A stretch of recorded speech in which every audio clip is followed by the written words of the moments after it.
This is our first recorded lesson that should be posted on Edpuzzle right now, so you should be watching it there. So the purpose of these videos while I'm out is just to guide you through the exercises that you should be doing in class. A lot of the stuff is collaborative, a lot of the stuff is sort of traditional note taking.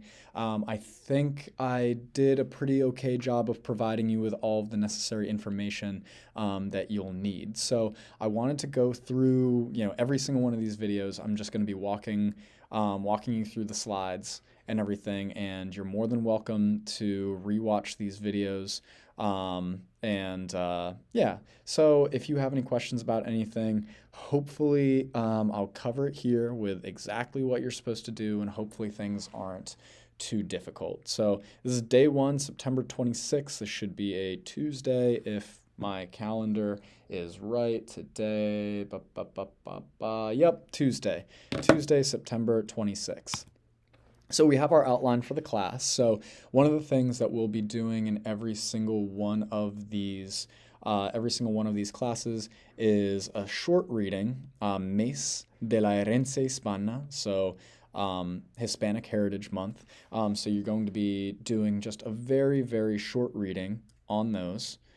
So I have a famous Hispanic person, whether they're Hispanic American or if they are somebody that has had a very significant influence on the lives of other people anywhere in the world, as long as they are of Hispanic origin. The preguntas para calentarnos, obviously you can work through these with classmates. I do encourage you to speak them. However, if you just want to do this work on your own, you can speak these questions and just kind of practice with the pronunciation.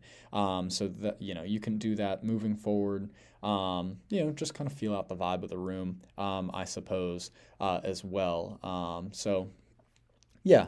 There is going to be some collaborative work in the future in some of these future lessons, so just be on the lookout for that. So some of these things you will have to start working with partners. And finally, I wanted to get us to a spot where we were at least sort of learning about a new thing or kind of starting a new unit, basically while I was gone, and really getting you through this sort of learning and introductory unit while I was gone. So this first lesson is going to be on el verbo tener.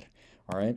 So our first Hispanic Heritage Month person is Juanes. So I don't want to go through all of the information. Like, the whole purpose of this is to, read through it, try to gain an understanding more or less of what is going on here, what I have written. Try to fill in your blanks, or try to fill in the blanks with, who he is, what he does, where he's from. And, that's usually going to be the common theme throughout a lot of these Hispanic Heritage Month people.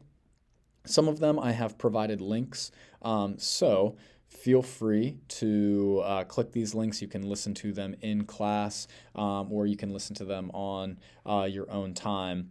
But yeah, so provide some links to some of these so that you can get an idea of what this person does. So this first one is Juanes. Okay, and preguntas para calentarnos. So these particular questions don't necessarily deal with the Hispanic Heritage Month person. These ones are going to be kind of general. So these questions, you may be familiar with some of them, and some of this vocabulary you may not have seen before. Who knows? That's going to be up to you. Feel free to help out your classmates, talk to each other if anybody has any questions on anything. Obviously you can go online, you can go on Google Translate, you can go Word reference. Word reference I think is the best, but you're more than welcome to use those resources to help you with definitions of things. So we have 4 warm-up questions here. This one, simple one, all right? You've done this one many times before. ¿Cuántos años tienes? All right, so this is our focus, grammatical focus for a lot of these classes. So really try your best to respond using proper grammar and proper spelling. So, ¿cuántos años tienes? ¿Tienes hambre ahora? feel free to look up these words and try to figure out what they're trying to say. Tienes sed? Tienes sed? And si hace calor, take a look at this word right here. This word does not mean yes. Does not mean yes, okay? Without an accent mark, it does not mean yes, all right? Take a look online at what that means. So, si hace calor, tienes frío? All right, so, si hace calor, tienes frío. Try your best to answer these questions. You can do them in groups, you can do them on your own, and yeah, just really try to focus on the grammar here and learn from what you've found. After that, you are going to explicitly learn about el verbo tener. So I have provided a link. So el verbo tener, so this here will take you to the word reference page. So you can even see it down in the bottom left corner, hovering over the link. That it will take you to word reference. It is going from a Spanish to English translation of the verb tener. So you click on that link and it will take you to word reference to show you what it means, different uses of it. You're more than welcome to explore and see the verb as well. But then on this next page, we are going to look at the conjugations, okay? So I have also provided a link to the word reference conjugations here. The only conjugations that you'll be filling in these spaces right here, and again, make sure that they correspond to our conjugation tables. Yo, tú, ele, usted. So the yo conjugation goes here. Tú conjugation goes here. The ele, usted conjugation here. Nosotros, vosotros, ellos, ellas, ustedes here. So make sure that you're putting conjugations in the right place. The only ones that you're worrying about, the only ones that you're writing are going to be the ones that fall under presente, all right, the present tense. All right, you'll see that there are a ton of conjugations of the verb. Do not worry about any other conjugation except for el presente.